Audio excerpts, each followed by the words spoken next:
ఈ ఏడాది టీ20 ప్రపంచ కప్కు ముందు టీమిండియా చివరిగా ఆడుతున్న టీ20 సిరీస్లో కీలక పోరుకు రంగం సిద్ధమైంది. ఆఫ్ఘనిస్తాన్తో 3 టీ20ల సిరీస్పై కన్నేసిన టీమిండియా ఆదివారం విజయమే లక్ష్యంగా బరిలోకి దిగబోతుంది. ఈ రెండో మ్యాచ్లో గెలిచి మరో పోరు మిగిలి ఉండగానే సిరీస్ను సొంతం చేసుకోవాలని రోహిత్ సేన చూస్తోంది. 14 నెలల విరామం తర్వాత తిరిగి టీ20 జట్టులోకి వచ్చిన రోహిత్ కోహ్లీ ఈ సిరీస్కు ప్రత్యేక ఆకర్షణగా మారిన సంగతి తెలిసిందే. తొలి టీ20లో రోహిత్ నాయకత్వ ప్రతిభతో ఆకట్టుకున్న బ్యాటింగ్లో పరుగులేమీ చేయకుండా డకౌట్ అయిన విషయం తెలిసిందే. ఇక ఆ మ్యాచ్కు దూరంగా ఉన్న కోహ్లీ ఇప్పుడు అందుబాటులోకి వచ్చాడు. 2022 టీ20 ప్రపంచ కప్ తర్వాత ఈ ఫార్మేట్లో తొలి టీ20 ఆడేందుకు కోహ్లీ సిద్ధమయ్యాడు. తనకు అచ్చొచ్చిన ఆఫ్ఘనిస్తాన్పై చెలరేగి ఘనంగా పునరాగమనం చేయాలని విరాట్ చూస్తున్నాడు.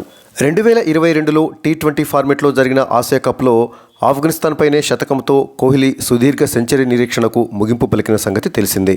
ఇప్పుడు మరోసారి అదే ప్రత్యర్థిపై రాణించి జట్టులో తన ఎంపిక సరైందేనని చాటాలని కోహ్లీ ఉవ్విళ్లూరుతున్నాడు.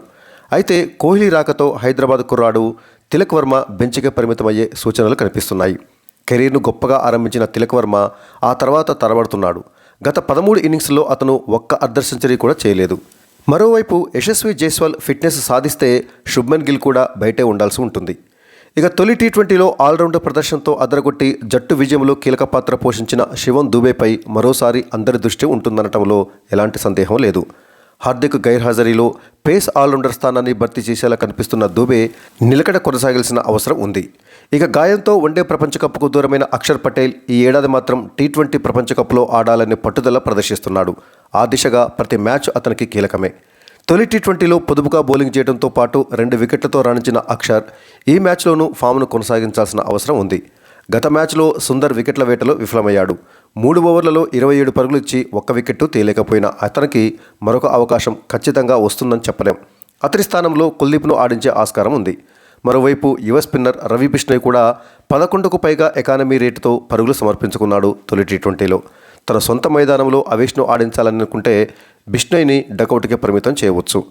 భారత ఫీల్డింగ్ మాత్రం మరింత పుంజుకోవాల్సిన అవసరం ఉంది. ఇక ఆఫ్ఘనిస్తాన్ విషయానికి వచ్చినట్లయితే తొలి టీ20లో చెప్పుకోదగ్గ ప్రదర్శనే చేసిన ఆఫ్ఘనిస్తాను మ్యాచ్ ఆశాంతం తీవ్రతను కొనసాగించలేకపోయింది. మంచి ఆరంభం దక్కినా మధ్యలో నబీ చెలరేగినా భారీ స్కోరును మాత్రం సాధించలేకపోయింది.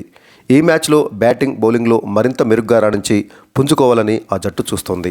ఇక మ్యాచ్ జరిగే ఇండోర్లోని హోల్కర్ స్టేడియంను బ్యాటింగ్ స్వర్గధామం అని చెప్పవచ్చు. ఫ్లాట్గా ఉండే వికెట్, చిన్న బౌండరీల కారణంగా భారీ స్కోర్లు నమోదయ్యే అవకాశం ఉంది. ఇక్కడ తొలి ఇన్నింగ్స్ సగటు స్కోరు 210గా ఉండటం విశేషం. ఇక్కడ 3 టీ20 మ్యాచ్లు ఆడిన భారత్ 2 గెలిచి 1 ఓడిపోయింది. మొదట బ్యాటింగ్ చేసిన జట్లు 2 సార్లు నెగ్గగా ఛేదన చేసిన జట్టు ఓసారి విజయం సొంతం చేసుకుంది. మంచు ప్రభావం దృష్ట్యా టాస్ గెలిస్తే ఛేదనకే మొగ్గు చూపేటటువంటి ఆస్కారం ఉంది. ఇక ఈ మ్యాచ్ ఆడటం ద్వారా భారత కెప్టెన్ రోహిత్ శర్మ అరుదైన రికార్డును సృష్టించనున్నాడు. అంతర్జాతీయ టీ20 క్రికెట్లో 150 మ్యాచ్లు ఆడిన తొలి ప్లేయర్గా ఆయన నిలవనున్నాడు. ఈరోజు ఆఫ్ఘనిస్తాన్తో మ్యాచ్లో ఈ ఘనతను అందుకొనున్నాడు. ఇప్పటి వరకు హిట్ మ్యాన్ 149 మ్యాచ్లు ఆడాడు.